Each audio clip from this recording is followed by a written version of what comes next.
తెలంగాణ మొత్తం ఒకెత్తైతే అక్కడ రాజకీయం మరొకెత్తు.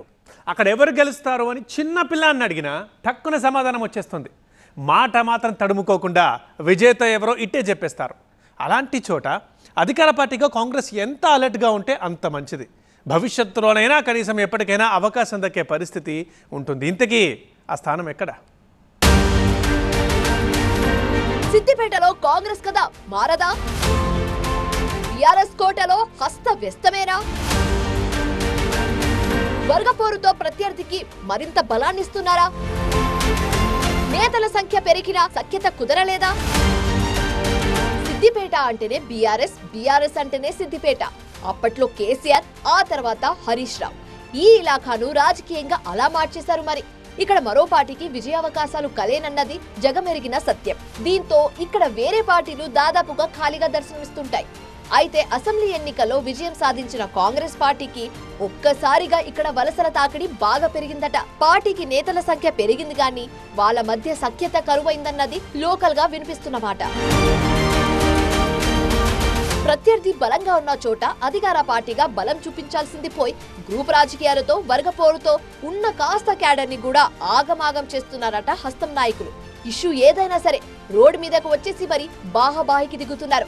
ఇక్కడ కాంగ్రెస్ ఇన్ఛార్జ్ గా ఉన్న పూజల హరికృష్ణతో మరో నేత గాడిపల్లి రఘువర్ధన్ రెడ్డి సై అంటే సై అంటున్నారు. ఈ గొడవలు ఒక వర్గంపై మరో వర్గం దాడి చేసుకునేదాకా వెళ్ళింది. ఇటీవల రఘువర్ధన్ రెడ్డి ఆధ్వర్యంలో కాంగ్రెస్ నిర్వహించిన జై బాపు, జై భీమ్, జై సంవిధాన్ యాత్ర సందర్భంగా మరోసారి వ్యవహారం రచ్చకెక్కింది.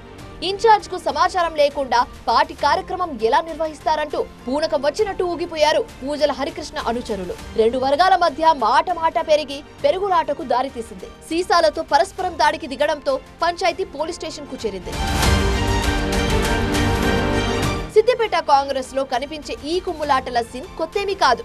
మొన్నటి నుంచే ఇదే పరిస్థితి.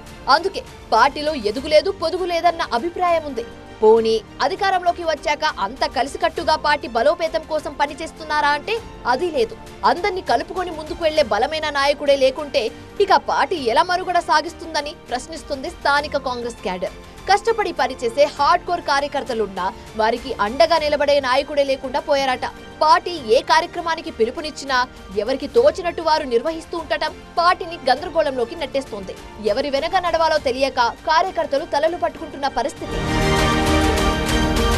అధికారంలో ఉన్నా లేకున్నా సిద్దిపేటను కంచుకోటగా మార్చుకుని ఏలుతోంది బీఆర్ఎస్. హరీష్ రావు సారథ్యంలో అంతులేని ఉత్సాహంతో పనిచేస్తుంది. ఇలాంటి చోట అధికార కాంగ్రెస్ పరిస్థితి పూర్తి రివర్స్ లో ఉండడం సొంత శ్రేణులకే మింగుడు పడట్లేదు. నవ్వేవాళ్ల ముందు జారిపడ్డట్టుగా పార్టీ పరిస్థితి తయారైందంటూ లోకల్ కాంగ్రెస్ సీనియర్లు ఆవేదన వ్యక్తం చేస్తున్నారట.